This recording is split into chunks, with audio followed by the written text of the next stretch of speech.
Muito bem, aqui no CBN Madrugada a gente vai falar sobre uma situação muito complicada nas delegacias de polícias de São Paulo e, por que não dizer, no Brasil todo. Nosso contato é com o presidente da Associação Nacional dos Delegados de Polícia Judiciária, Rafael de Sá Sampaio. Delegado, muito bom dia, tudo bem com o senhor? Bom dia a todos os ouvintes. Pois é, no final agora do mês de abril, o Tribunal de Contas do Estado de São Paulo fez uma fiscalização inopinada, sem aviso prévio nas delegacias de polícia aqui de São Paulo, capital, interior, litoral, mais de 270 delegacias vistoriadas, e o resultado não é nada positivo. 83% dessas delegacias estão sem o chamado AVCB, que é o Auto de Vistoria do Corpo de Bombeiros. A constatação é de que 6 em cada 10 delegacias de São Paulo precisam de reforma. Há 3 semanas, na delegacia de Lajeado, na Zona Leste, caiu uma marquise, um pedaço de uma marquise sobre 2 carros, ou seja, a situação muito complicada aqui em São Paulo. Delegado Rafael de Sá Sampaio, esta situação se repete também em outros estados do país? Se repete em alguns estados, mas a gente vê com muito pesar essa situação de São Paulo, né? Nós não estamos falando de um estado, sem poder econômico, de um estado pequeno, muito pelo contrário, estamos falando do estado que é a mola propulsora do Brasil, né? Que é o estado que mais produz nesse país, com a maior economia, com os maiores orçamentos. Então, nós chegarmos a um relatório de fiscalização como esse, no qual se constata que 60% dos prédios estão mal conservados, 50% de servidores desmotivados, 65% dos servidores consideram a condição de trabalho ruim ou péssima, né?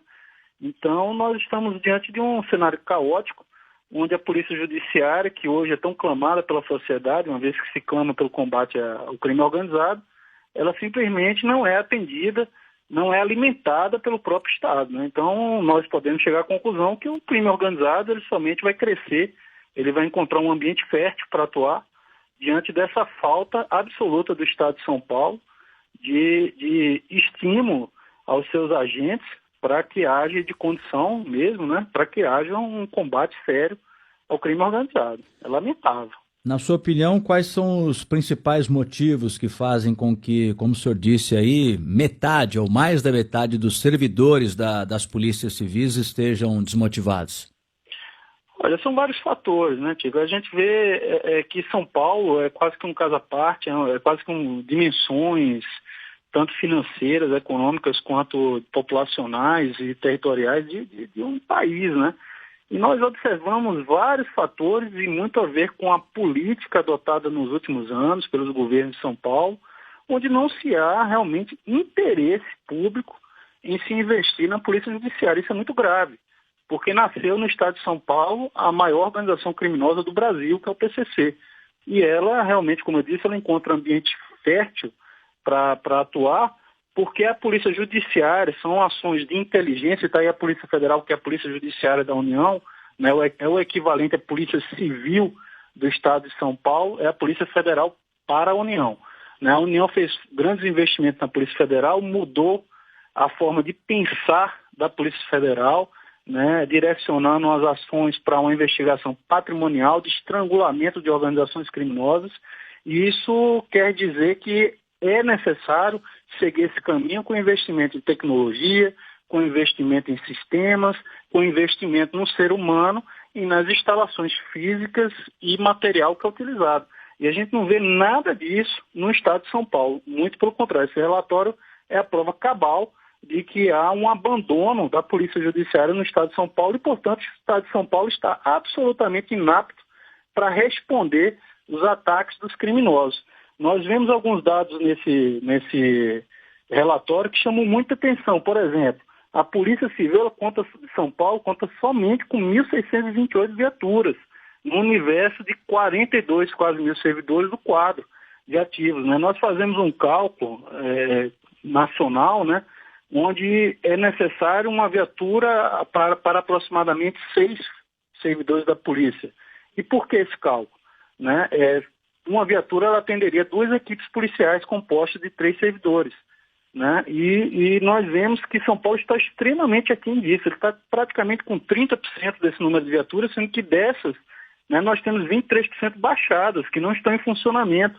E dessas, o que é mais grave ainda, né, nós temos um número irrisório de viaturas descaracterizadas, que são aptas à investigação. A maior parte das viaturas de São Paulo, né, 75% quase, são caracterizadas. Então, é uma força policial que está sendo vocacionada a um policiamento ostensivo, quase que é papel da Polícia Militar, e que já é muito maior do que a Polícia Judiciária em São Paulo. Então, a gente não vê sentido em toda essa política que é adotada dentro de São Paulo. Né? Isso, obviamente, leva os servidores a desmotivar os piores salários. Eu falo pelos delegados de polícia, o pior salário de delegado de polícia hoje do Brasil é do estado de São Paulo, que é o estado mais rico do país. Né? Então, essa é a medida que a gente consegue ver com muita clareza que não há realmente interesse do estado de São Paulo político em investir na Polícia Judiciária, fazendo um caminho absolutamente contrário ao que foi feito na União nos últimos anos ao investir fortemente na Polícia Federal, que é assustador. O senhor falou aí na questão do crime organizado, né? Nesta sexta-feira, a Polícia de São Paulo fez uma mega operação aí, prendeu mais de 40 integrantes de uma facção criminosa, mas eu concordo com o senhor, são ações pontuais que estão sendo realizadas, e a gente tem no governo João Dória que desde a sua campanha assumiu, dizendo que ia colocar a questão da segurança pública como prioridade, vem com um discurso também bastante forte contra a violência, o próprio presidente Jair Bolsonaro. A gente tem hoje na Câmara dos Deputados também um fortalecimento daquela chamada bancada da bala. Em que medida o senhor acredita que esse ambiente possa agora, daqui para frente, melhorar essa situação que a gente sabe que não vem de agora, não é, delegado Rafael de Sá Sampaio? Ela não vem de agora, é uma situação que nós podemos observar que é mesmo cultural. Né? Nós podemos observar que as polícias, né, estaduais, elas foram divididas em policiamento ostensivo, que é a Polícia Militar, e policiamento judiciário de investigação, de repressão, que são as polícias civis. Então, é uma cultura no nosso país de se investir mais na polícia ostensiva, e é um motivo político para isso.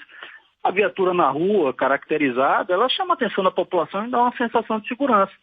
Só que nós estamos vivendo uma epidemia de violência. E essa epidemia de violência, ela decorre da atuação sistêmica de organizações criminosas. Né? Então, essas organizações criminosas, elas visam, obviamente, oferir uma vantagem patrimonial, e elas substituem suas peças, quando são presas, né, rapidamente, para que o sistema continue funcionando. E dentro dessa lógica, você precisa de ações de inteligência, você precisa de um combate qualificado. Você não combate crime organizado com polícia militar, com policiais caracterizados na rua. Você combate o crime organizado, como tem sido feito pela Polícia Federal, com o estabelecimento de sistemas de inteligência, né, onde você vai fazer confronto de informações com bases de dados gigantescas, né, para que você tenha otimizado o trabalho dessa força policial. E a gente não vê o estímulo nos estados para que haja um incremento necessário, tanto de conhecimento quanto de equipamentos e de recursos humanos, para que esse combate seja feito de forma séria. Isso é muito ruim. Nós temos algumas experiências no Brasil, como, por exemplo, a própria Polícia Federal e, recentemente, o Rio Grande do Sul, onde se criaram fundos, e São Paulo tem um projeto de lei que foi apresentado esse ano, 532/19, que prevê a criação de um fundo de combate à corrupção, né, e lavagem de dinheiro. E esse fundo seria alimentado com a recuperação de ativos, né, ao passo que essas polícias judiciárias recuperassem ativos, né, no combate ao crime organizado, há um perdimento necessário dos bens decorrentes da atividade criminosa para o Estado, e o Estado está dizendo, olha, eu acho que é realmente importante combater o crime organizado. Eu não vou fazer novos investimentos. O retorno que essa polícia me der, eu vou reinvestir nela para que ela adquira equipamentos, para que ela faça investimento no seu servidor, para que ela possa dar um resultado maior ainda para a sociedade. Né? E isso é muito interessante, porque no estado do Rio Grande do Sul, em apenas 2 anos, no ano passado, o Estado do Rio Grande do Sul, a Polícia Civil do Rio Grande do Sul já conseguiu recuperar 180 milhões em ativos. Então, a forma de financiamento, de autofinanciamento das polícias civis, né, que sai um pouco desse eixo de investimento do Estado e dessa visão de que se combate crime colocando viaturas caracterizadas na rua. Quando esse crime é organizado, você não consegue combater dessa forma, porque o criminoso vai agir onde não há viatura caracterizada, onde não está sendo visto, e ele busca minimizar os seus riscos, né, obviamente. Então, essas atividades elas precisam ser monitoradas de forma inteligente, velada, para que o Estado tenha sucesso. E a gente não vê um ambiente propício dentro do Estado de São Paulo. A gente está conversando aqui no CBN Madrugada com Rafael de Sá Sampaio, que é presidente da Associação Nacional dos Delegados de Polícia Judiciária. O senhor falou aí da questão da necessidade de ações de inteligência, de investigação. Eu me lembro, delegado, já há um bom tempo de ter visto um levantamento mostrando que apenas 2% dos boletins de ocorrência aqui em São Paulo realmente se transformavam em inquérito, eram investigados e os culpados eram julgados e presos. O senhor tem dados mais recentes? É realmente isso que está acontecendo? Quer dizer, de cada 50 BOs, apenas um vai para frente? O senhor tem dados mais recentes sobre essa situação da falta de investigação, delegado? Tico, eu não tenho aí especificamente do Estado de São Paulo, mas a gente tem que fazer uma crítica sobre esses números, porque grande parte, por exemplo, eu sou delegado de polícia em Brasília. Eu posso te afirmar que aqui em Brasília 30% dos boletins de ocorrência, eles não são de natureza criminal, né? Então são extravios de documentos, né? São registros necessários para que o indivíduo que gere um efeito na vida civil dele, para que ele possa realizar um outro ato que não tem necessariamente a natureza criminal. Tem boletins de ocorrência que vários deles, na verdade, noticiam o mesmo fato, né? Então, por exemplo, um roubo coletivo. Cada vítima vai, em tese, né, registrar o roubo que ela foi vítima, porque ela precisa comprovar aquele fato para a operadora de telefonia, que o telefone dela foi subtraído, para expedir novos documentos, né? Então, você tem um número muito maior de registros de ocorrência do que necessariamente do fato criminoso. Mas é verdade que no Brasil, né, nós, numa realidade nacional, nós temos muita dificuldade de atender, nós temos números defasados da quantidade de servidores, de recursos materiais humanos, nós temos muita dificuldade de atender a toda a demanda que surge da sociedade, como todo o Estado. O Estado brasileiro, via de regra, é assim com a saúde, é assim com a educação e é assim também com a segurança. O Estado brasileiro ele não consegue atender toda a demanda e passa a priorizar aqueles crimes mais graves, no atendimento àquilo que se reputa mais grave. Então, nós vemos, né, o atendimento direcionado aos crimes violentos, letais, intencionais, né, que a gente chama contra a vida, né, que são os homicídios, latrocínios, né, esses crimes violentos letais, roubos contra o patrimônio, sequestro relâmpago, né, que na verdade é um roubo com restrição de liberdade. Esse tipo de delito nós temos um índice muito maior de instauração de inquérito do que todos os de menor potencial ofensivo, né, crimes de violência doméstica, né. Então, cada estado, de acordo com sua capacidade de reação, ele vai priorizar determinados delitos para que aqueles delitos eles sejam apurados com prioridade e seja dada a resposta que a sociedade espera.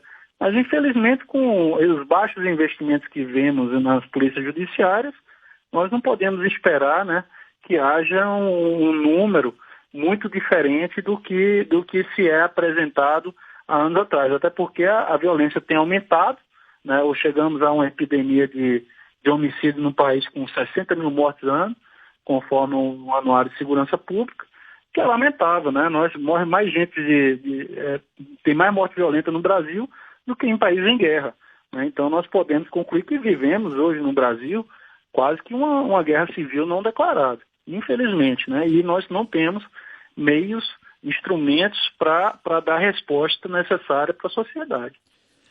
Delegado Rafael de Sá Sampaio, na sua opinião, como é que a carreira policial, essa profissão é vista hoje pela sociedade brasileira, né? Eu respeito muito a carreira policial porque imagino, né, que não deve ser fácil você acordar, tomar o seu café da manhã e sair para combater a bandidagem, né? Então acho que é uma carreira que deve ser valorizada porque tem como finalidade defender a sociedade, mas a gente percebe que muitas vezes isso não acontece. O senhor falou aí da questão dos salários e tal.